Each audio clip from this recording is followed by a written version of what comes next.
this computer. Okay. Yeah, we'll give it another minute. We're up to 35. It's pretty good turnout. Let me hit the share screen if I can remember where the, oh, there it is. It's that big green button right in the middle. If it was any more obvious, it would bite me in the nose. Okay. Okay, and hopefully you can see that.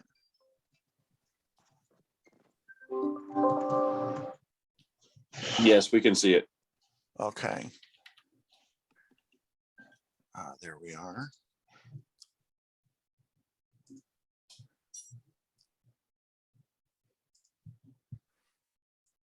Okay.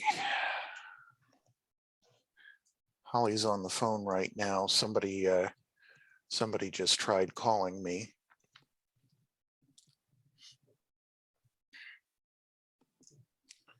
We figured there's a fair chance that people may have missed the updated web link.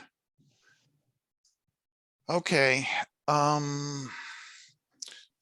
right, nothing I have to say in the first minute or two is essential, so let me get started, and then we can try to get you out of here as quickly as possible. I'm going to close out this window. No, we'll do that. There we go. Okay, good evening, everyone. My name is Bruce Johnson, and I serve as the Chief of the Auxiliaries Youth Programs Division. This evening is our second quarterly AuxScout All Hands Staff meeting for 2022. Actually, the first quarter one was a staff development day. I hope that was very useful to everybody. I hope that everybody found out about this forum. And again, I apologize for the confusion about the web link for this, but thank you all for joining us.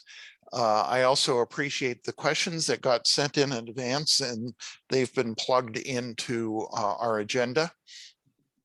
If there are any Sea Scout leaders who have joined us this evening, welcome aboard. We're glad that you have taken the time to join us, and please feel free to invite your auxiliary counterparts to your meetings so that we can continue to improve our communication.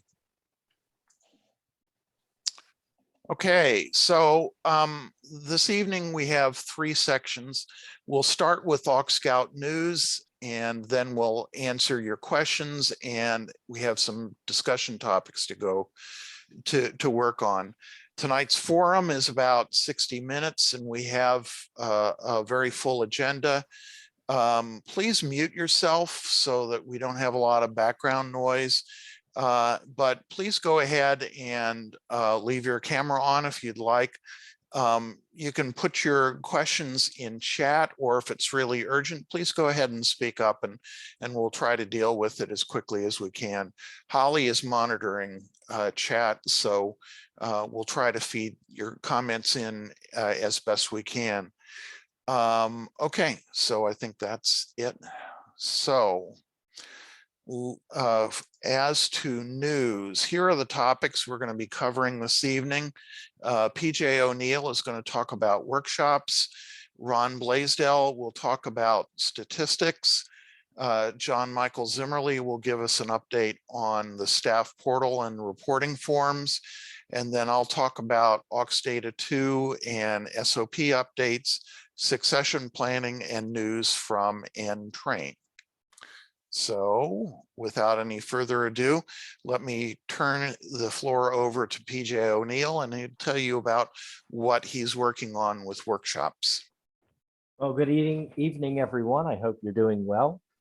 Our Coast Guard Tech Talks have been up and running and well attended. We most recently wrapped up with basic plotting and chart basics.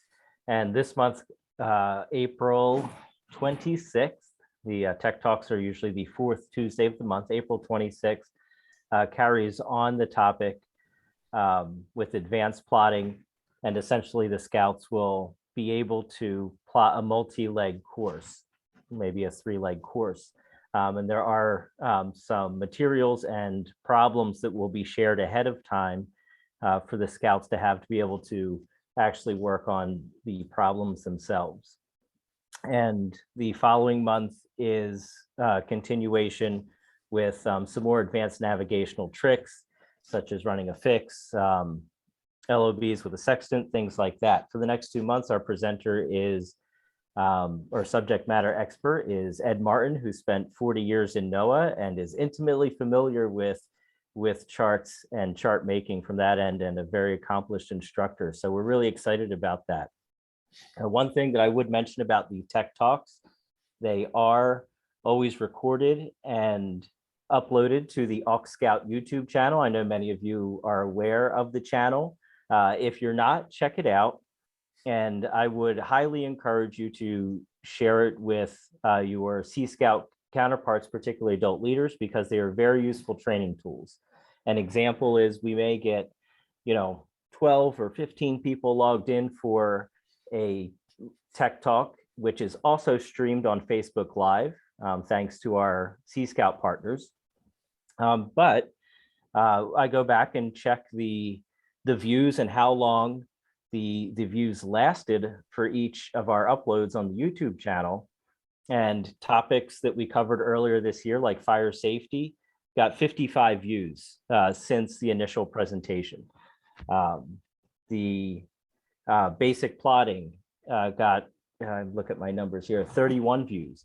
So these videos are up there not only for individuals to review material or to view the Coast Guard Tech Talk if they weren't able to make it, but they're there for group use as well. And it would be a great training tool for any ship. And last on my schedule is June, float plans and cruise planning. So we are building the second half of the year, July until perhaps November, of the Tech Talk program. The other webinar series that we run, AuxScout, I will say that I put those together a little more ad hoc, and they are topics that are of interest to both auxiliary and Sea Scout development. And our last Tech Talk focus, or sorry, AuxScout workshop focused specifically on building a safety at sea and how to organize a safety at sea planning committee to get that event started in an area or improve upon a safety at sea event already in place. And I know we've had to circle back, but I think he's on the call tonight. Robin Pope, hoping to work with you on a date for an AuxScout workshop on paddlecraft, since spring is upon us in many areas of the country, and it's a pertinent topic, as well as it's gaining more official status on the Sea Scout side in terms of advancement criteria. So that would be an excellent topic for the AuxScout workshop that both auxiliaries and Sea Scouts would be interested in. Always open to ideas.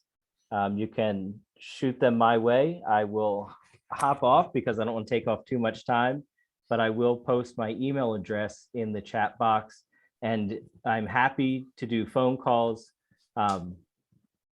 It may just be easier to coordinate email to set up a time and date for to have a good in-depth conversation. So if you prefer a phone call, just shoot me a message and I'd be happy to call you.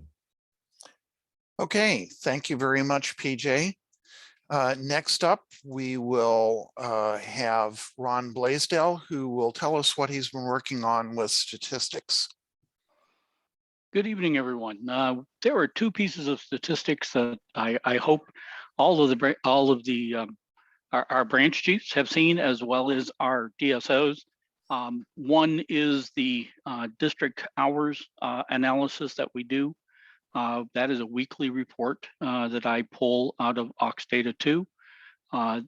It will tell us, it gives us a lot of information. We can look at AuxSCO 1 hours, we can look at AuxSCO 2 hours, we can look at the mission hours that are being recorded against, or I should say the mission categories that are being recorded against. But the other thing that it does give us is it does give us a nice breakdown by district of how many hours have been recorded. And so far this year, we currently have 4 districts for which there have been no hours recorded. 9th Eastern, 9th Western, District 14, and District 17. District 17, I understand a little bit better. But the other ones I'm a little more surprised about, especially for 9th Eastern and 9th Western, since they're my neighbors, as I sit here in 9th Central. So we encourage everybody to get their hours logged in AuxData 2. This is incredibly important information. It has gotten a lot of traction, particularly among the district commodores, as Bruce had the opportunity to share a lot of this information with them at the in-train in St. Louis. The second report, which comes out monthly to all the branch chiefs and such, is the AuxScout qualifications report. A little bit more difficult to go through, but it is, when it's produced, it is sorted so that you have the information by district, by last name, by first name of every auxiliarist who has an active qualification for Sea Scouting. And what do I mean by active? If it's youth protection, safe swim defense, or safety afloat, then those are only good for 730 days from when you take them. That's the BSA standard. Okay. If you take Sea Scouts Adult Leader Basic Training, there's no expiration for it currently. So consequently, that one kind of sticks out there a little bit longer. But we literally will look at the report and we calculate when everything should be expired. And then the only thing we show on the report are the active entries on the report. Interestingly enough, I happen to have my early April report up, and I can tell you right now, I'm actually looking at someone who has a youth protection entry. Now they have a newer one on file, but they have a youth protection entry that's expired since I did the report, and it tells me it's expired. So it's much easier for us to be able to work with. And it really shows us who has taken youth protection, who's taken Sea Scout Adult Leader Basic Training, safety afloat, safe swim defense, all the training that may be required for a number of our interactions, depending on what our role is with the AuxScout program. So for those DSOs on the call in particular, I hope you're sharing this report with your staff officer, with all the staff officers that you have reporting to you, both the flotilla as well as division, and that you're getting some good information out of it. If you're expecting to see a name and you don't see it, then I suggest clearing the filter on the active column, and that will show you people who have expired and are not shown on the report. So it's pretty straightforward to do it that way, and it's worked out pretty well. I mean, don't get me wrong, last month's report, active records was 782 active records. Since it's sorted by district, you can actually filter it and just look at one district too. So it does make it a little bit easier to do. And to report. Okay. Thank you very much, Ron. Next up is John Michael Zimmerly, and he's going to talk with us about the AuxScout staff portal and reports.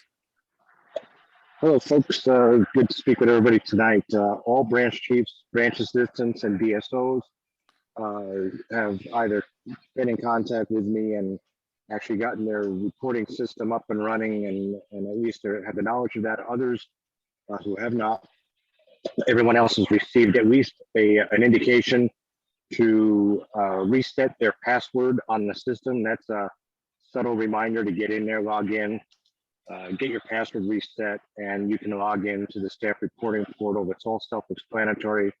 It's all up and running. It's all good to go. And of course, we're here to help you. If you have any questions about it, you can feel free to give me a call.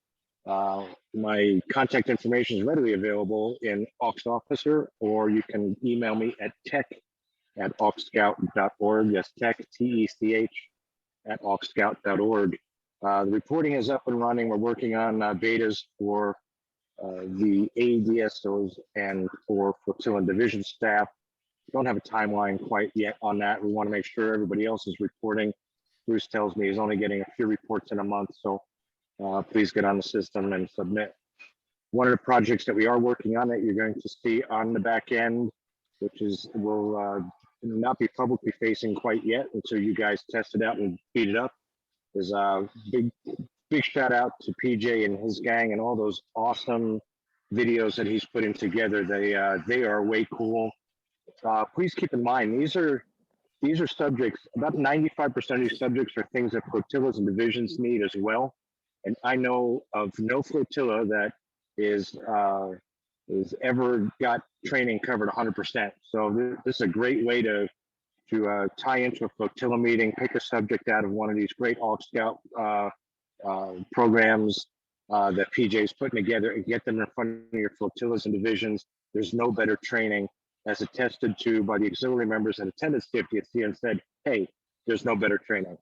So let's get that rolling. If you have any questions, please do reach out tonight at tech@auxscout.org. That's tech@auxscout.org. That's all I got for now, Bruce.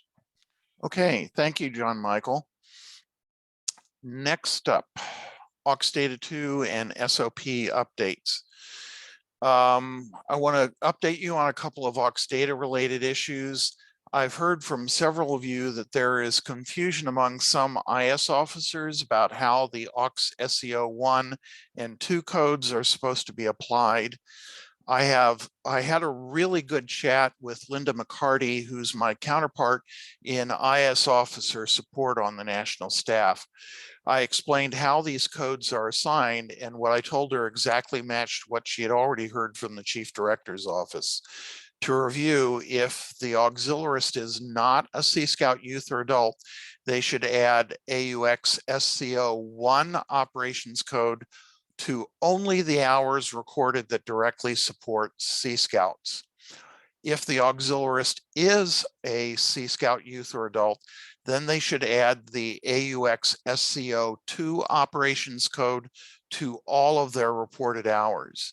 Now, this may not seem to make sense, but the reason for this is the Coast Guard wants to be able to quantify what benefit they're getting from the Sea Scouts. This formula reflects what the SOP says. And I know that some IS staff officers don't believe this, but this is really national policy and we're expected to follow it. On a related note, the updated new member application won't be issued for about 3 more months. Now, the reason why this is significant to us is that there will be a Sea Scout checkbox on the 7101 form, which will be used to set the Sea Scout member flag in Aux Data. In the meantime, if you're aware of any Sea Scout youth or adults who are also auxiliaries, please send their names to me. I can set that flag. There currently are 122 Sea Scout youth and adults identified in Aux Data, but we're pretty sure that there are quite a few more than that. Now, you may want to know, why is this important? Well, simply put, the Coast Guard and auxiliary are looking to see what benefit they're getting from working with Sea Scouts. A Sea Scout joining the auxiliary is one way of showing this. Another way is to show that we have recorded a certain number of hours as in support of the Coast Guard. Let's see. I can't read what I've written down here, but that's all right. That's enough for that for right now. Oh, I know what it is. I also asked Coast Guard headquarters when we should expect to see the updated SOP issued, and they have received it. It has been approved all the way up to and including the National Commodore, but they haven't read it yet. So we have no idea when that is going to be issued. There aren't any real changes in the policy in it, but it updates terminology that we want to see reflected in the SOP. Now, this is just a reminder. I'd like to think that all of you are going to be available to help us as long as energy will allow. But if you can be thinking about who will fill in after you, try to get them involved and get them up to speed so that when the time is right, you can move on to something else.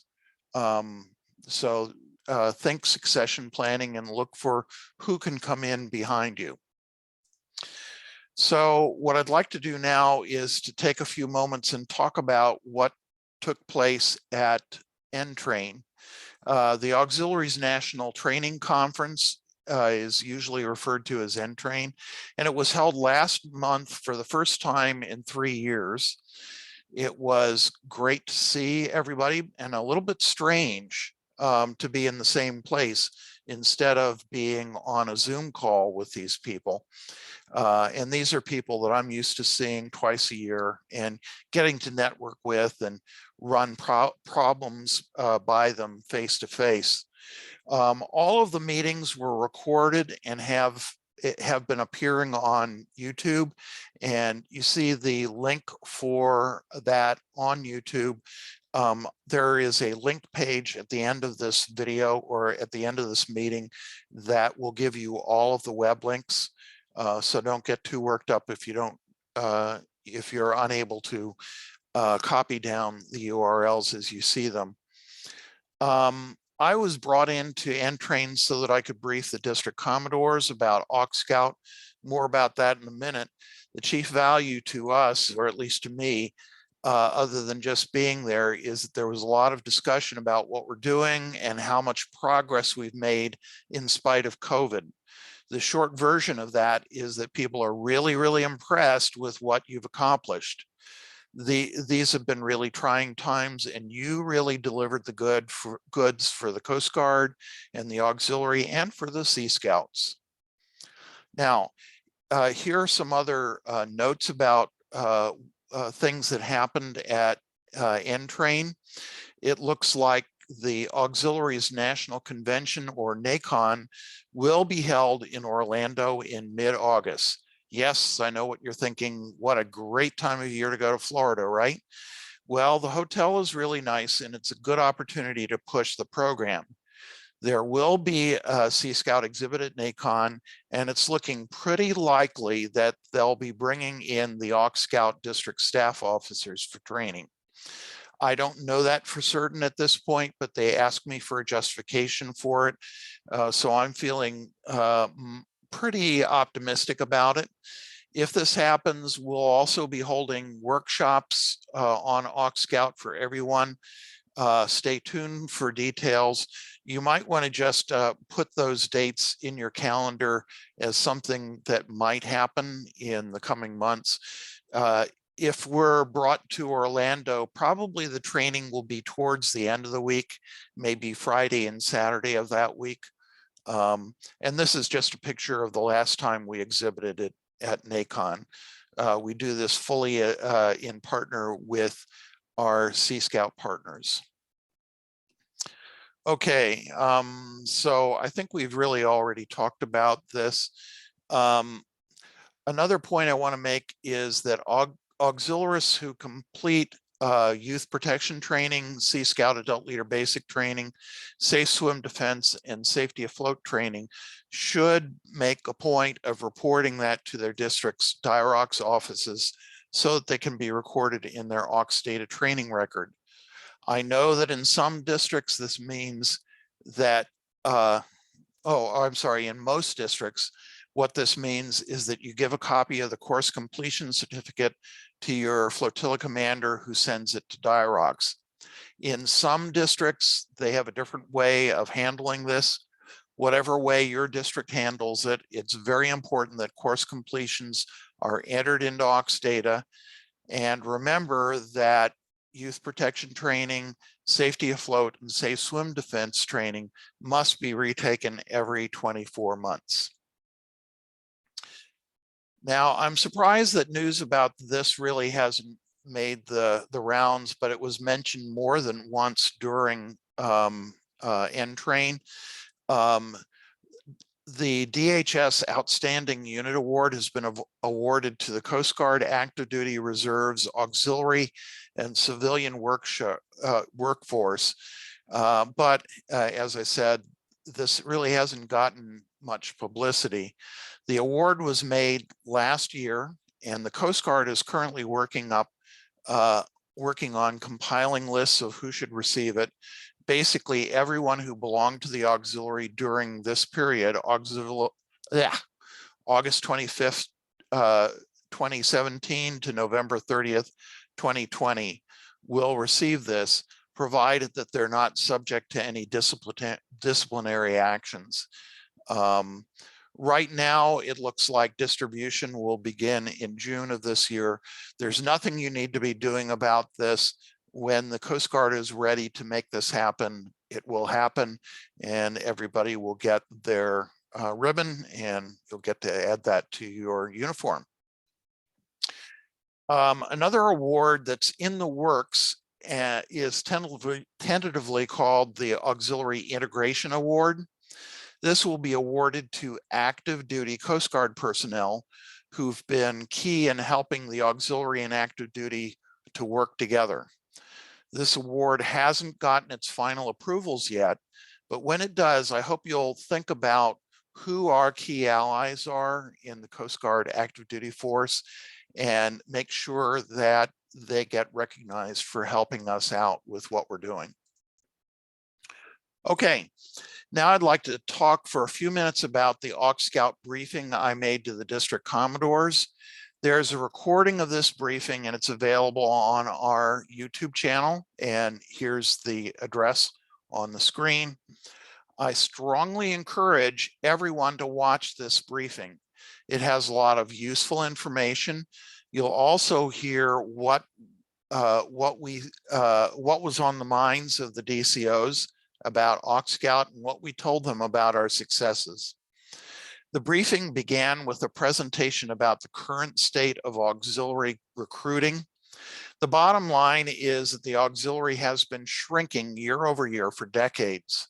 Although our efforts to recruit some have had some successes, they tend to bring in new members who are older, male, and mostly white.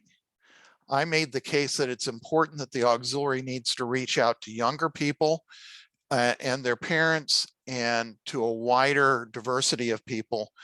And this, of course, describes young people like, for example, Sea Scouts. Now, we asked them what was on their minds, and these are the questions that they asked us. And if you listen to the video, you're going to hear how we answered these questions. And we'll discuss some of them in the Q&A session in a few minutes. But here's what they asked. What COVID standards do we follow when working with Sea Scouts? Who needs to complete youth protection training? How do you get YPT completion added to your AUX data record?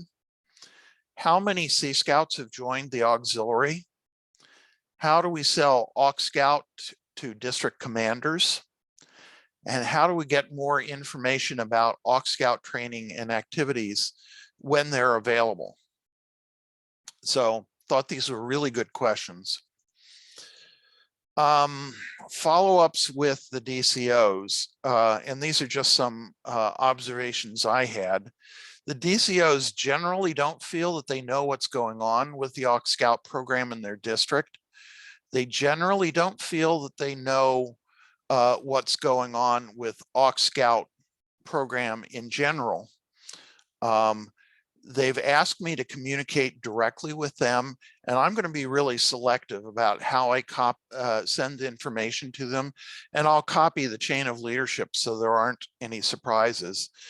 But look for ways that you can loop your district commodore into the good stuff that you're doing. They really do care, and they want to know why what outcomes are happening from supporting AuxScout. Now, I passed this presentation by one of the skippers of an auxiliary sponsored Sea Scout ship, and he suggested that we focus on two things. What's the payoff for the Coast Guard and the auxiliary, and what do we want from them? So here are the payoffs. This is the message that I want you to take to heart, because these are things that really go to showing why this is a good thing in the Coast Guard and the auxiliaries view. It shows why AuxScout is working. And while they may not be our top priorities, they're important to the Coast Guard. So Sea Scouts contributed over 16,000 hours to the Coast Guard and auxiliary during 2021. Over 450 Sea Scouts are in 27 auxiliary chartered ships.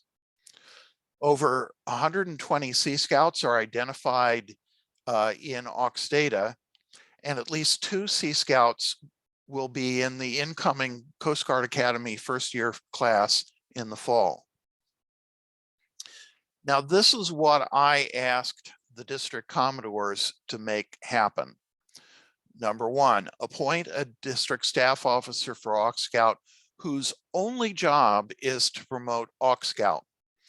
All of you know how time consuming this is, and we want to have somebody in that job who can really focus in on promoting the program and improving coordination with the Sea Scouts in the district. Appoint an AuxScout staff officer in every division whose primary job is to promote AuxScout. There are some districts where we have over half the divisions that have an SOAS, but there are some districts where we have almost none. And we need to be shooting for that position to get filled in every division, because that's going to be key to success of making this program work. And we also ask the district commodores to commit to providing Sea Scout support in every division. The point I also made was that making AuxScout successful isn't just our responsibility. It is everyone's responsibility, and it's even the district commodore's responsibility. Now, please don't go to your district commodore and say, I understand that promoting AuxScout is your primary mission, because it sure isn't. But what we're looking for is very visible support from your district commodore. And if you can find ways to make it easy for him or her to do that, it would really be in your best interest. So that's about all I wanted to say about that. So let's get on to your questions, and they fall into 4 basic areas. Let me see. Before I get to the questions, I'd like to remind you that there's lots of good videos that will probably answer your questions. If you go to the AuxScout YouTube channel and look at the AuxScout workshop playlist, be sure to look at the past AuxScout all hands staff forums as well, because there's a lot of good information and a lot of questions have been answered there. Another really important resource is AuxBWiki, and the address is tinyurl.com/AuxBWiki. And this answers just about anything you can think of. So with that said, our questions fall into 4 categories: starting new ships, program, recreational boating safety, and everyone's favorite, administrivia. So we got 2 closely related questions. One was, is it recommended that flotillas charter a Sea Scout unit, and what does chartering entail? And the second one is, what are the advantages and costs of sponsoring a unit? I understand you can invite to activities and have scouts and scout leaders join the flotilla without sponsoring. Therefore, I would like to find out the advantages of sponsoring. I'm going to take a crack at some of this, and then I'm hoping some of you will jump in as well. Let's start by saying that it's not necessary to sponsor a Sea Scout ship to work with Sea Scouts. If there's Sea Scouting in your area, get in touch with the local Sea Scouts and offer to help. There are hundreds of Sea Scout ships all over the country, and many would welcome the opportunity to work with you. This can be as informal as occasional visits to teach special topics like navigation or radio communications, or it can be more formal commitment to provide auxiliaries as adult leaders and trainers and setting up underway training opportunities for Sea Scouts on auxiliary vessels. Building a partnership with one or more local Sea Scout ships might involve holding joint vessel safety check events, public affairs booths, or informal picnics. The bigger the investment, the bigger the rewards. So that's working with already existing ships. The flip side of that is if a flotilla or division decides that they want to charter a ship, they'll have several responsibilities. They're responsible for ensuring that the unit has a place to meet. They're responsible for ensuring that there are enough adult leaders, and they're responsible for ensuring that the ship functions according to BSA and Coast Guard rules. In many cases, although the charter organization supports the ship, it's pretty hands-off in the way they interact with the unit. In this case, the flotilla would serve as a chartered organization, but the ship operates mostly independently of the flotilla. The ship plans its own on-the-water activities and meetings without necessarily coordinating with the flotilla. Joint activities like public affairs booths are opportunistic. There might be only a few, or there could be quite a few. While some of the adult leadership would come from the flotilla, many of the adult leaders could come from the parents or from other sources.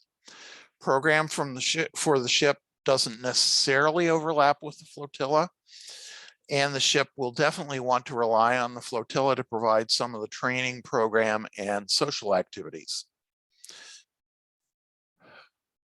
Depending on the needs of the flotilla and the ship, the two groups may decide that they want to work very closely together on training, on the water activities, shoreside projects, and public affairs activities.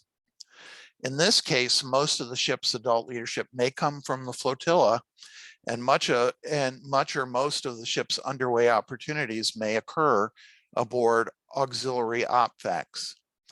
Some of the auxiliary chartered Sea Scout ships definitely follow this model.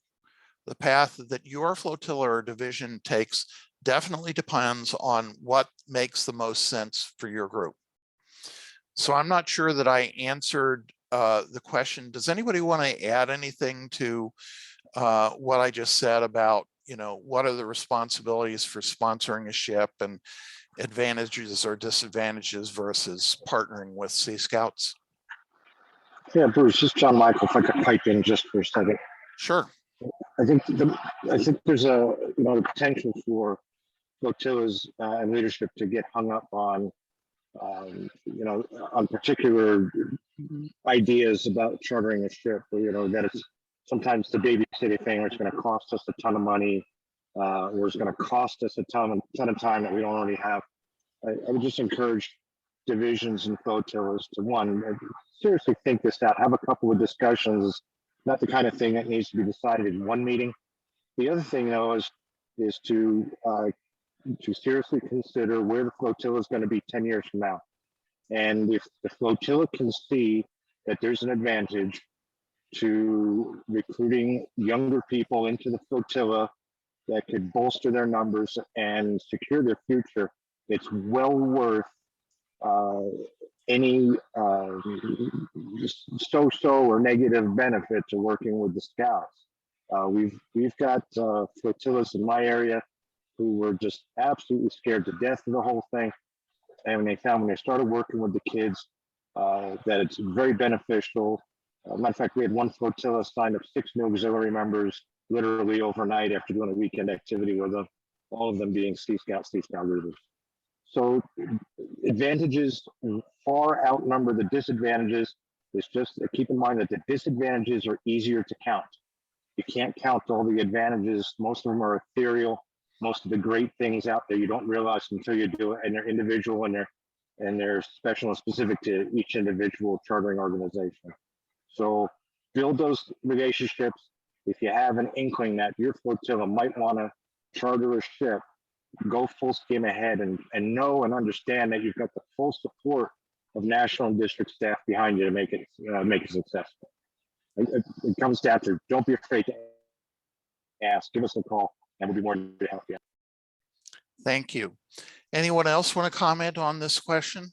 Yeah, I'll comment to the expenses in that. One of the biggest things that people will ask about is, what is this going to cost me?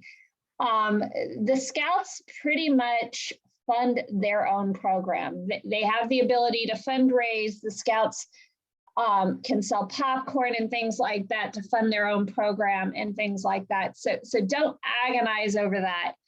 Our charter organization pays the $75 recharter fee every year. That's all they pay. Everything else has been raised by the Scouts, funded by the Scouts. We've received donations of vessels and things like that. It happens. It's not as agonizing as you guys might think. So don't let this be a daunting thing. Oh my gosh, it's going to cost me thousands of dollars to fund their boats and pay their way. You're not going to do that. Okay, they really do have opportunities to fund their own program. They may need you to show up on occasion and just be a body, you know. YPT, I will tell you, we've got 2 primary adults that work with our ship, 1 female, 1 male, and if one of them's out, we call our auxiliary, say, hey, can you show up at a meeting? We don't need you to do anything, we just need you to be there. You know, it's really a small thing to come and watch the kids do stuff. And that the $75 recharter fee, Steve Doolin, that is the fee that the council usually charges in December. It's a once a year thing. It's not all the time, and that's just, it covers the charter. It's super easy. And Mary is absolutely right. In most cases, the ship is basically self-funding. That's frankly part of the strength of the program, is that we're teaching the Scouts to be responsible for their own expenses. So it's appropriate for the charter organization, and in their case, their local flotilla, to pay the recharter fee for the unit. But the kids, the adults who are working with the ship, they're paying for the rest of the operation of the unit. Now, if the flotilla really wants to fund more, that's on them, but they're not required to. And to answer Bob Morris's questions, yes, they absolutely have more flexibility. Their local councils approve their fundraisers. Most councils have 2 or 3 council-wide fundraisers a year that units can participate in. And then units can also ask to do other additional fundraisers as needed. Our flotilla has asked that if we have a low-income Scout come into the unit that simply is floundering and not being successful, and they might need some scholarship, that I let them know that that is a need. But, you know, even then, we ask the Scout to come up with 50% and things like that. Okay, Steve, you're asking about what are the chartering procedures? Where can I get that information? Bart Knapp on our staff is the expert on that, and I'd love to be able to go into that right now, but that's like a half-an-hour discussion, and it would be better if you take that up with him offline. if it would be useful that we put on a workshop on how to recharter or how to charter, the charter paperwork, we can do that, but that's more than we can handle in the 15 minutes that we have left. So let me move on to, Just a minute now, Bruce. Jeff Yeah. Bailey had raised his hand. okay, So I don't know if he wanted to say something at this point. Yes. Were you referring to me, ma'am? I Oh. have a question for Well, Bruce. no, I was talking Okay. about Jeff Bailey, but either one of you can speak. All right, well, just a quick question. Our division has decided that we want to sponsor a ship. So that fee, that certification fee, that would come out of the division budget then, correct? it probably would. BSA doesn't have a rule on that. It just has to come from somewhere. It could conceivably be from the members, but typically the chartered organization pays for the charter fee. Okay, got it. Okay, Very well, thank you. okay. All right, Thanks. Jeff Bailey then. Yes, Yeah. what I'd like to say is, I think in our district, the word responsibility scares some people. But ultimately, it's the ship's committee and stuff. There should be set up, and they're the guideposts. They try and keep the ship far beyond any trouble, okay, that the chartering organization might be responsible for. And again, the funding thing, I've tried to express that they're independently funded. The ship does most of its fundraisers and it funds itself, that's another concern that's always brought up, is the money thing. But then on the other side of the coin, the ships that I have visited, we were pretty locked down these last 2 years, and now I'm getting out and about and talking to people. They're very excited and enthusiastic about working with the Coast Guard. And, just one ship that I visited, one meeting, we recruited a new member from one of the adult leaders, and possibly her husband will be joining. And one young man, he's about to age out of the program. He is really interested in joining the Coast Guard.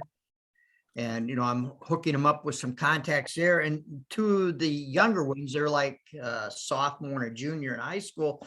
They're very interested in finding out about the academy. So I forward, so the enthusiasm out there. And I was really surprised. The scouts, the ships know very little about us and about our AuxScout program. And so, it's a pretty easy thing to sell to them.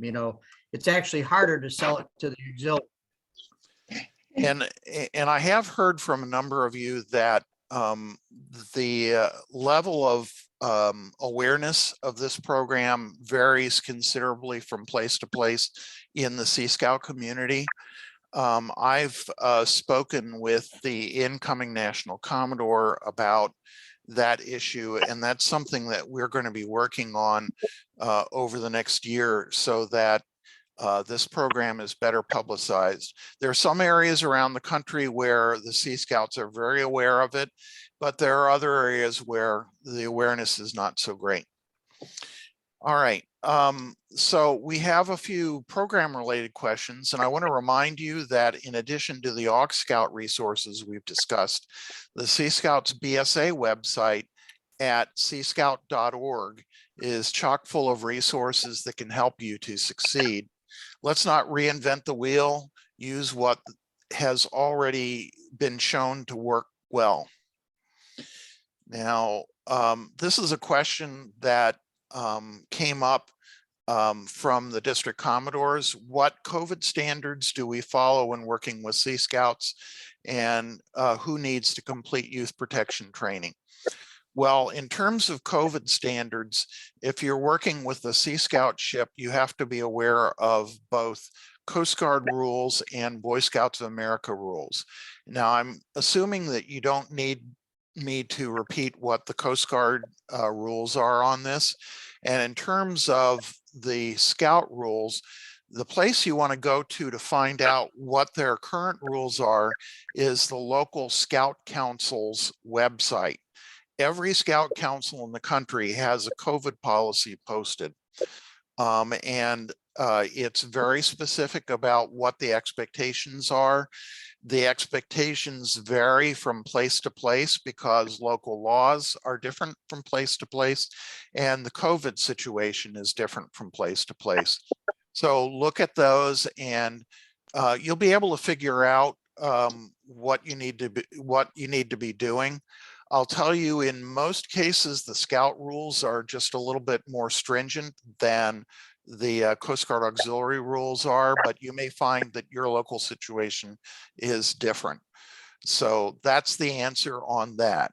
In terms of who has to take youth protection training, the SOP says that anybody who works directly with a Sea Scout youth on a regular basis must take the youth protection training.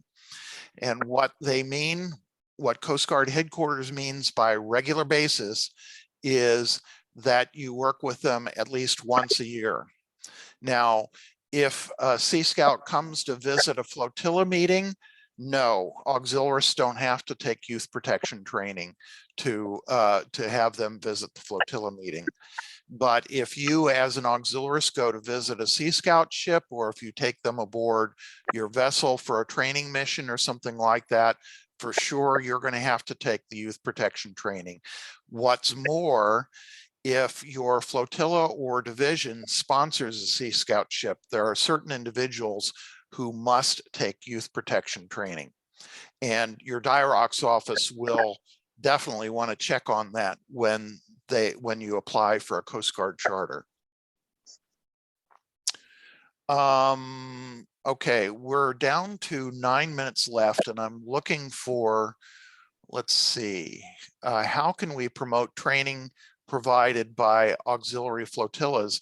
Well, I think the bottom line is to get the word out. In most cases,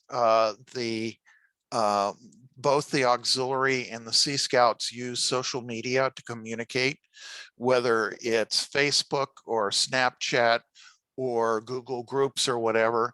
Make sure that you pass the word on a variety of different places. For example, when our flotilla puts on one of the AuxScout training courses, we make sure that we publicize it in both the auxiliary and the Sea Scout social media, and we get pretty good participation doing that. Let's see, how can I get information about AuxScout training and activities? The best place to start is the AuxScout YouTube channel. The AuxScout Facebook page. Now, I know that the Scouts think that Facebook is what their grandparents use, but it is widely available, and that's where we're going to publicize it first. There are also Facebook groups for more local areas, both in the auxiliary and Sea Scouts. You can find out what those are and get the word out there. I know that some people are not using Facebook, and I can't convince you otherwise. So if you have other ways of getting the word out, by all means do it. Anybody else want to offer any other ideas on that subject?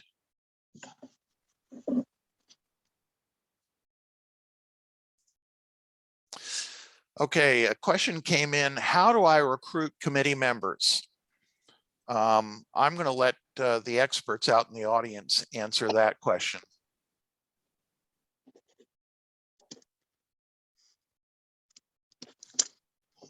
So I had difficulty at one point, and I simply said, either you sign up and participate, or I have to let the ship go.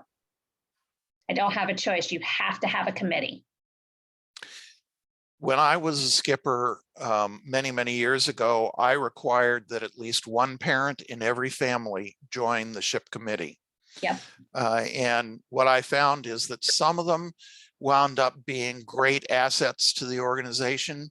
And some of them, about the best I could expect from them, is that they would provide transportation to activities or maybe help out with a fundraiser every once in a while.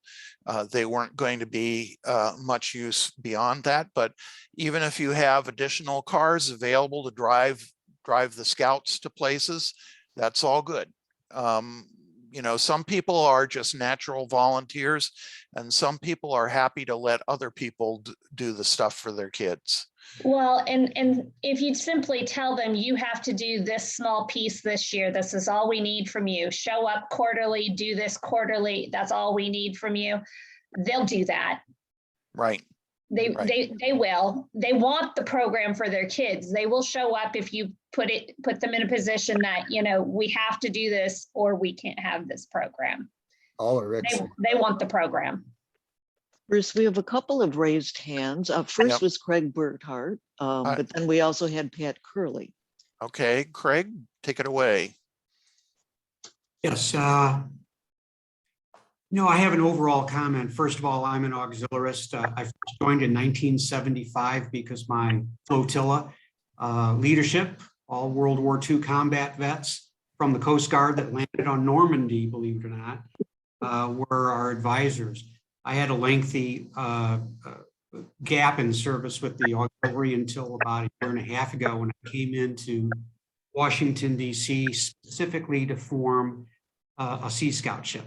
And the attributes of that Sea Scout ship, you know, I think we'll kind of lay that aside for the moment because we're attempting to do something a little bit of a larger scale. And I'll get to that later. We have a 20-person adult ship committee, 10 are auxiliarists, 5 are parents, 5 are scouters and law enforcement people, that type of thing. But my message. We started this in June of last year. So we're really just kind of coming up on 10 months. We got 29 young people, 20 adults. We're headed to a much larger operation. But here's the message. The time to start something like this is now. And the reason why I say it, if you're really interested in doing this, my experience in 10 months is that you should barrel forward with knowledge on the part of your elected leadership, but get your local scout executive involved. Make sure your elected leadership is involved. Make sure you've got a core group of 3 or 4 people to start having meetings and barrel forward on the thing. When we first started getting it going, a lot of the kind of questions that have been reflected on this call were raised by people. In fact, some were outright objections by people. Here we are 10 months later, and everybody is bought into the situation at this point in time because they recognize the metrics are going to be moved, the ones that Bruce had to say. Another thing is that the national staff developed resources are excellent. We didn't have to reinvent any wheel. So, you know, it's beyond the scope right now to say anything specific, but they've figured it out. All you have to do is follow the directions that the national staff has come up with. We followed them precisely. You know, it was a test, if you will, and it's worked out really, really well. We're an auxiliary sponsored ship or chartered to the auxiliary. I find that to be superior. But the main thing is don't spend 5 months trying to figure out in your head how this works. That's the wrong approach. Move forward with meetings with people. And it's through those meetings that you're going to have with people that you're going to figure this out. It's not that hard. It's been figured out by the staff there. It's excellent. I'm just like I am the skipper and I'm an auxiliary. So I got a foot in both organizations. It is ready to launch. You know, the staff's been working on this for multiple years right now. Now's the time to move forward. Okay, thank you very much, Craig. Holly, who was next? Well, we had Pat Curley. Okay, Pat, are you still available? Still awake and Okay. here. You know what? On the topic of recruiting committee members, I've been having conversations with our council commissioner. We've had a heck of a history of having commissioners show up at our ship meetings and they don't have a clue about Sea Scouting. And I know, I think on the Ox Wiki, there's a presentation of Sea Scouting for commissioners, or maybe there's one for Scoutmasters, but Yeah. I think that's something we need to really focus on too, as we start developing our Sea Scouting program, is to work with our council commissioners and identify those individuals who may not want to work with a kid or may not want to work with a ship committee on a steady basis, but has enough knowledge of Sea Scouting that they can help with the health of those units and help on the commissioner side. That's all I have. Okay, thank you. I see a couple other hands that are up. Glenn Baxter was next. Okay. Hey, good evening. Two quick questions, hopefully. One is there a published of where I can find the tech talks that PJ O'Neill has? The other is with the reporting in Aux Data 2 with the two different accounts, whether it's SCO1 or SCO2. I know, like when I do it myself, it won't accept that alone. I have to put in another I don't know what you would want to call it, but anyhow, another code, I guess it would be. And I seem to recall from a previous meeting to use code 10J. Is that correct? All right, Glenn, I'll handle the Aux Data one, and then we'll pass it back to PJ O'Neill if he's still on. Okay. In terms of Aux Data, there are two things that you have to do when you're reporting hours. One is use the operations code, either AUX SCO1 or SCO2, depending on whether you're Sea Scout or not. And then you have to pick a mission code. And the mission code depends on what sort of things you're doing. If you are teaching Sea Scouts, that could be one of the public education codes. If it's a public affairs activity, it could be one of those codes. In some cases, what I do, I record sometimes under member training, depending on what I'm doing. For example, this one I'm going to record under member training, since that's what I'm doing right at the moment. But you use whatever mission code is appropriate for the activity, and then just remember to add the operations code, which is the box above the mission code. PJ, are you still on? Yeah, Yeah. just on that, and I don't want to burn up much more time, but the problem is, though, that I get blowback saying, well, you know, you already got that cover, say like under, I used the leadership code. Well, you're already, you know, got so much in leadership, so it's covered in that. So that is, that needs to be explained to someone somewhere. If you're trying to account for it. That's all I have on that. If your FSOIS doesn't know how to do his job, maybe you can ask the flotilla commander to buck it up to the SOIS to get that fixed. Well, that's where I'm getting the blowback from. Is the SOIS? Then ask, take it up the chain of leadership to the DSO, DSOIS. Copy. Okay. PJ, All are right. you still on? Yes. Okay, you want to answer the question about? Yep. All right, Glenn. So I'm actually sending you an email now, but I just posted in the chat for everyone else the link to the AuxScout YouTube channel. That is where all of the past Coast Guard Tech Talks can be found. And that's useful because you get the title and kind of a brief description, so you can kind of filter through what you may be interested in sharing. And So I'm sending one right to you as well, Glenn, in email. And the upcoming workshops are publicized as events on the Facebook page. Correct.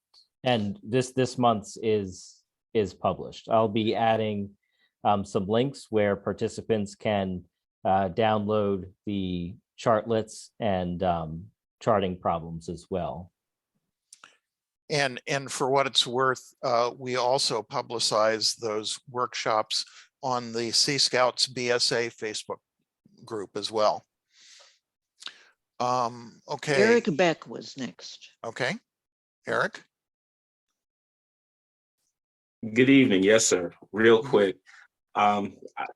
Being a committee member for a scout troop, as well as everything else that's done, sometimes you just got to ask folk. Don't worry about who's auxiliary connected. Don't worry about who's Boy Scout connected. Just ask. You know, go through the folk that you know, be they veterans or not. Maybe somebody's just looking for something else to do.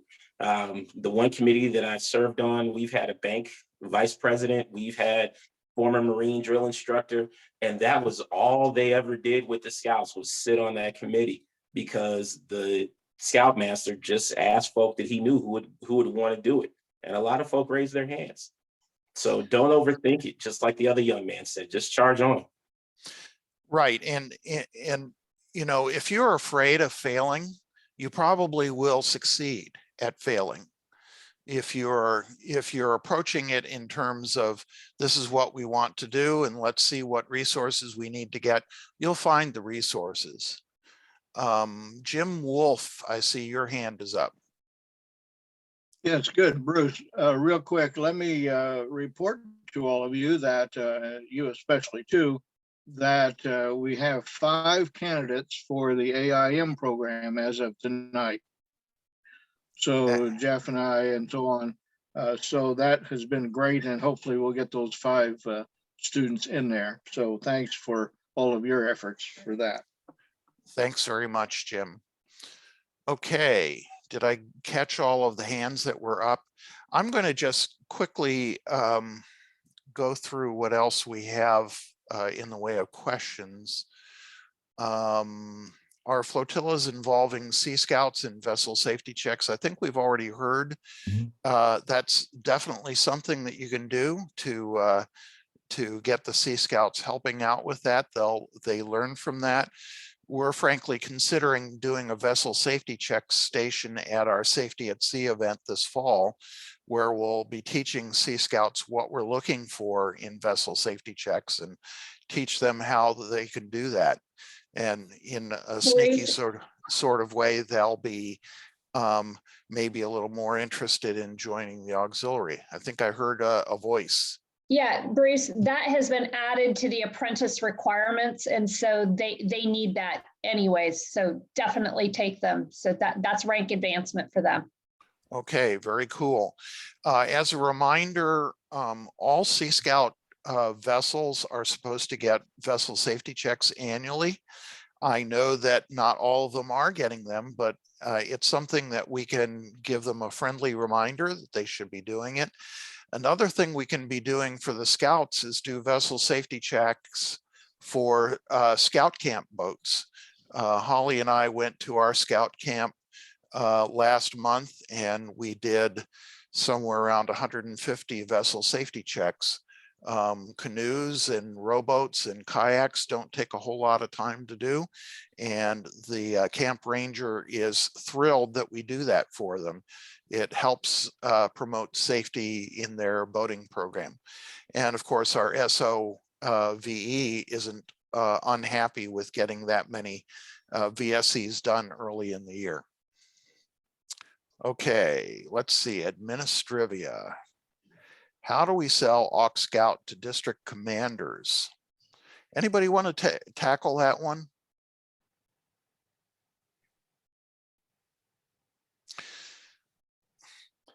Frankly, the district commodore is going to be the one doing the selling.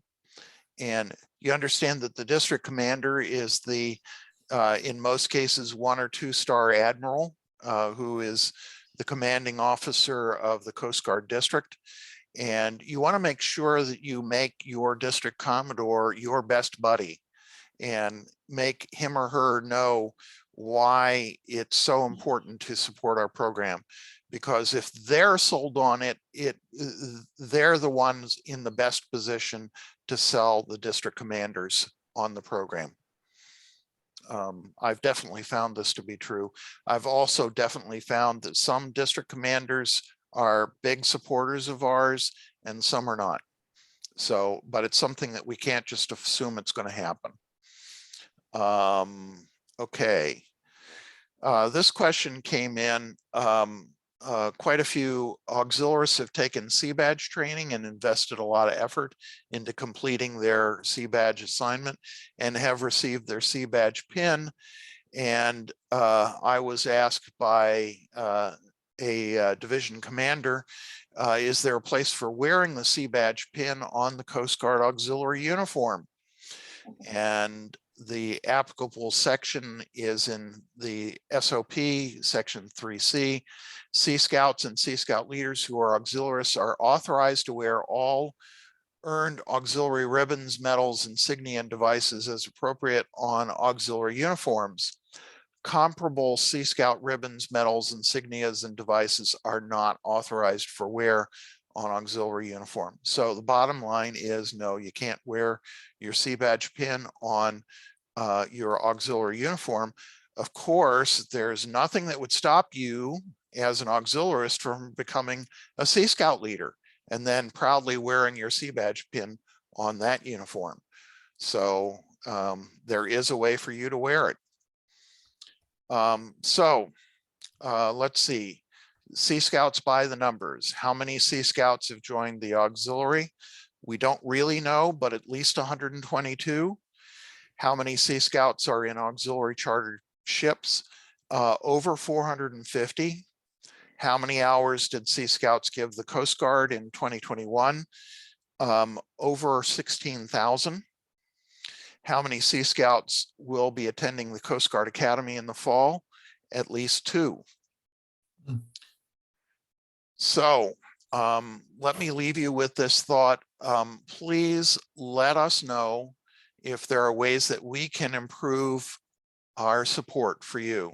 Do you have any recommendations for how we should change our goals or methods? What do you think of our priorities? And are there untapped potential partners inside the Coast Guard or the auxiliary? Please let us know. Now, these are the addresses that I do want you to copy down. This presentation, the slide deck is in this staff forum -2022-04, and all of the links in this presentation, it's the same address, -links, tinyurl.com/staffforum-2022-04-links. And so let me, while you're copying that down, actually what I ought to do, if you don't mind, I'm going to unminimize or unmaximize this, and I'll copy, let me just copy the presentation URL into chat. There we go. And then the links are -links after that. So, okay. I really want to thank you for your efforts. This has been a tough couple of years, and I know it has been for everybody, and how we've been dealing with them says a lot about who we are and our commitment to the Coast Guard, the Coast Guard Auxiliary, and the Sea Scouts. You are making a difference, and your enthusiasm really is helping to make for a stronger auxiliary and also helping to build a better and stronger Sea Scout program. I'm really proud to be working with you, and please let me know if there's anything that I can be doing to help. And before we wrap it up, let me just announce that the next forum is going to be on July 10th at the same time, and we'll try to get the link out to that a week or two in advance. And any questions that you have, please don't hesitate to send them to me. If you would, please copy your DSO. He or she needs to know what your issues are. In a lot of cases, your district staff officer is in a better position to give you the help that you need than I am. But I'll be happy to help you in any way I can. So are there any other questions or comments? We can stay on a little longer if people have questions or issues that they want to talk about after the formal end of this. I think what I'm going to do is I'm going to stop the recording if I can figure out how to do that. Yeah, here we go. I'm going to stop the recording.